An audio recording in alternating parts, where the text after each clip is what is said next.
technology allows a scale and speed of opinion creation that is extremely seductive to our brain. Social media has thrust us all onto the head of a pin, socially speaking, existentially speaking.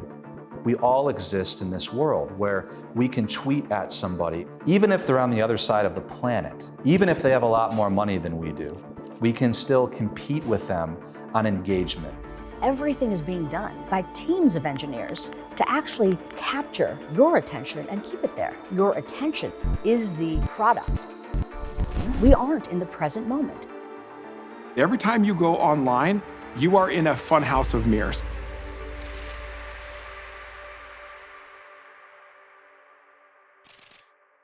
Have you ever seen a news story about a data breach for a website you use? When that happens, someone anywhere in the world can access that information for a couple of cents on the dark web. If you don't change your passwords or secure your information in time, you might start seeing strange transactions appear on your credit or debit statements. In some cases, you could get locked out of your social media accounts, or worst of all, full on have your identity stolen. If these scenarios give you anxiety, then you might be the type of person who could benefit from knowing about the sponsor of this video, Aura. Aura is an all-in-one identity theft protection service. And when I say all-in-one, I really mean all-in-one. Aura can monitor your credit report, your financial transactions, your online accounts, provide antivirus protection for your devices, and even block potential spam calls to your phone. It's also a VPN service, which can help mask your identity online. I have had personal digital information compromised before, and dealing with the aftermath of such an event can be kind of brutal.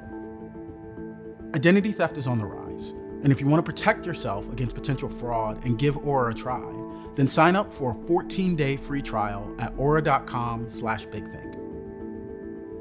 Now, let's get back to the discussion of the impacts of social media.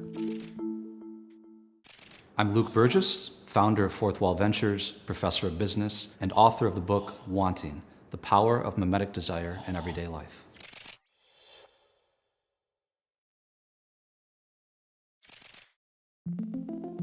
We all exist in this world where we can tweet at somebody or engage with somebody, could even be the President of the United States, and they might react to us back.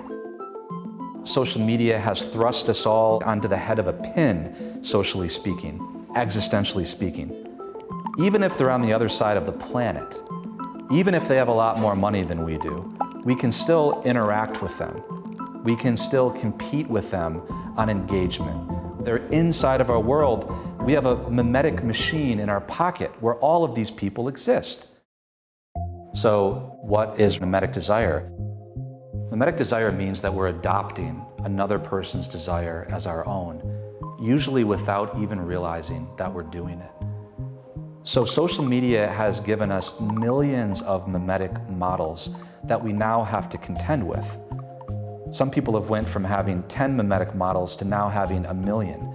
And we haven't quite come to grips as a culture with what that means for our mental and emotional health. There are 2 kinds of mimetic models. The first kind is called an external mediator of desire. These are models that are outside of our world. Whether because they exist in a different social sphere than we do, there's no possibility of us coming into contact with them, and certainly not becoming rivals with them. They're in some sense outside of our world of desire, outside of our world of competition. Now, these external models of desire can be real or they can be fictional. The other kind of model is inside of our world, called internal mediators of desire. These are people that we do come into contact with, and there is a possibility of conflict or rivalry with these people. These are people that are in our family, these are people in our workplace, these are people that could even be our friends. It's easier to compare ourselves to them. These are the kinds of people that we look to as benchmarks, and we're far more likely to be envious of somebody that we went to high school with who now has a great job and a beautiful spouse than we are to be envious of the richest person in the world.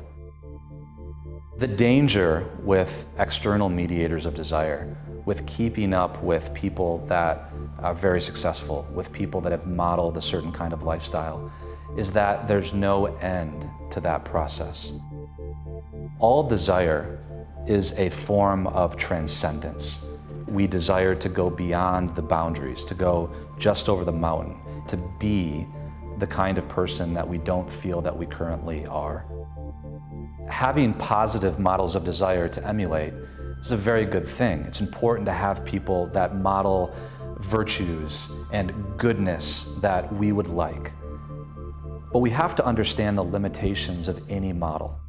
And understanding how the dynamic between us and our models changes in that scenario is really, really important.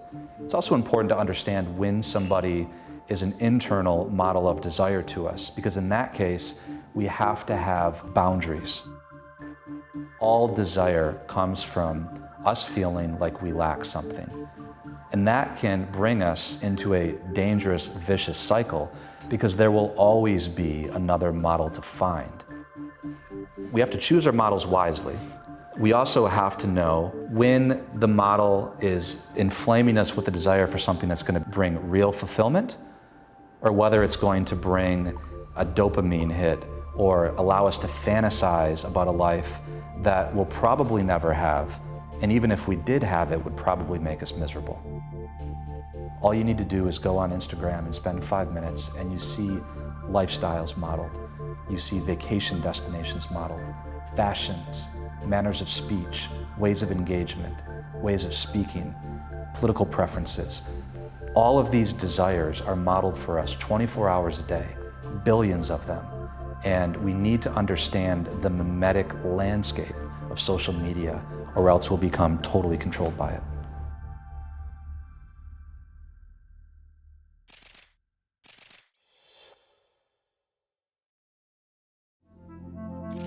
The greatest strength of social media is its democratizing tendency. We don't have to just look to elites and a few news outlets to tell us about us.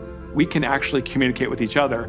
But when we engage online, we tend to think that we're interacting with a reasonable sample of the actual population. But it's not true.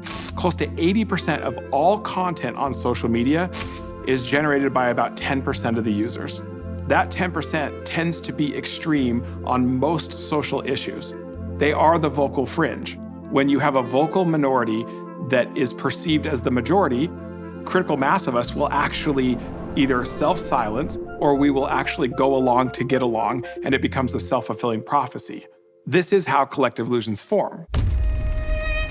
It's not terribly surprising that some of the first people to start to use these tools to manipulate were leaders who need consensus to conserve power. Venezuela no le temblará el pulso para combatir a los grupos terroristas. An example of this is Nicolas Maduro, the leader of Venezuela. For a long time, it looked like on social media that he had a pretty good beat on the consensus of the people that he led. So almost everything that he would say, stories that were written about him that were positive, would be retweeted and shared, and it looked like this represented some kind of consensus. But it turned out a significant percentage of his so-called followers were actually what we call social bots. These are fake accounts that only exist to retweet anything positive about him or that he said, and importantly, to attack the opposition. When Twitter banned them, the real consensus was with the opposition. And that started to emerge and be retweeted as more and more people recognized that it was okay to say what they actually thought. Social media is a free-for-all in terms of who can shout the loudest and who can silence other people in the name of masquerading as a majority and manufacturing collective illusions. Your willingness to conform and your unwillingness to challenge what you think the group believes will actually contribute to leading the group astray. The solution to our online life is to get offline once in a while. The most important thing you can do is continue to have conversations with your family, with your neighbors, with your community. Don't carry that distortion over into the way you treat people in real life. My name is Amishi Jha. I'm a neuroscientist and professor at the University of Miami, and the author of the book, Peak Mind, Find Your Focus, Own Your Attention, Invest 12 minutes a day.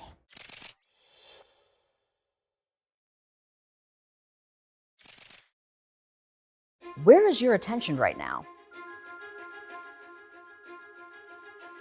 The human brain's attention system is actually the success story of what makes us unique as human beings. Because attention fuels our ability to think, to feel, and connect, what we pay attention to is our life.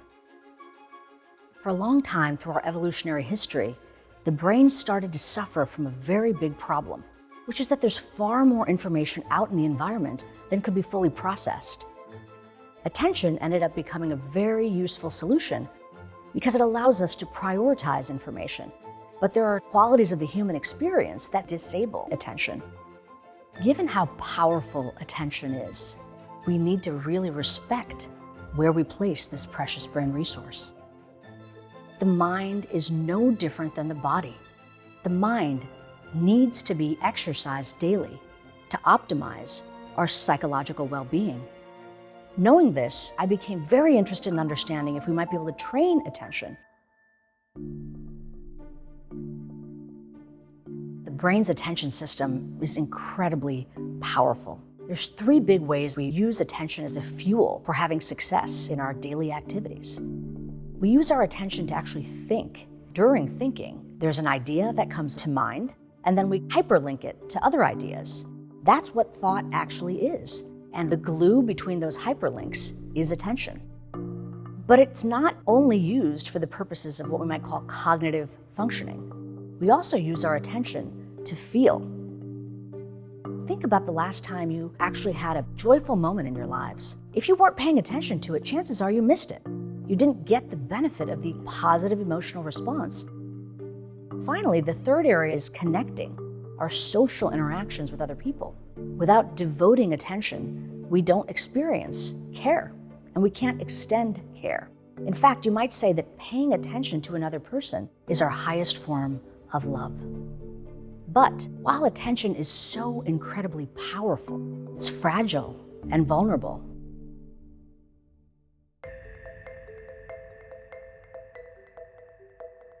The 3 biggies that we've learned about in my labs are stress, threat, or negative mood. Maybe you could even say they're like kryptonite for attention. But we all know you can't live a life without experiencing stress, threat, or negative mood. A lot of our work with high-performing groups describe this feeling of not having full access to their attention when they need it most. So what are those circumstances? There's a shorthand that we can use to think about this. The term is VUCA, volatile, uncertain, complex, ambiguous. The world today feels like it's a constant VUCA environment. But there's another challenge that our attention faces and why many of us feel like we're in an attentional crisis.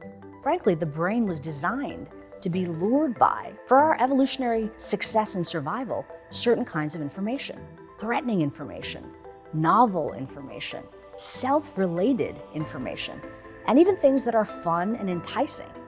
I'm talking about the attention economy. Everything is being done by teams of engineers to actually capture your attention and keep it there. Your attention is the product. Finally, the mind can be hijacked away by something called mental time travel. That means that our attention is not in the present moment. So when we're thinking about the past, our attention is fully in the past. Same thing with the future. About 50% of our waking moments, we aren't in the present moment. Now, that may seem very disempowering, like how are we ever going to fight that fight? But the good news is that decades of research in my own lab and many others has now given us a solution. Mindfulness training, something that's been around for millennia. We can train our brain so that we do not need to fight. What we know is that when people practice mindfulness meditation, which is attending to the present moment, their attention is stronger. 12 minutes or more a day can cultivate something called meta-awareness. What is meta-awareness? It's the ability to be aware of the contents and processes of what's going on in our mind moment by moment. We're paying attention to our attention. Now, why would that awareness be beneficial? Because every time we are aware, we have more control. We can own our attention. And we have it available to us to not only enjoy the moments of our lives and feel fulfillment, but to meet the challenges and demands that we certainly will all face. Minds wander. It's a natural thing that the brain does. When our mind moves away, gently return it back. Simply begin again. Want to dive deeper? Become a Big Think member and join our members-only community, watch videos early, and unlock full interviews.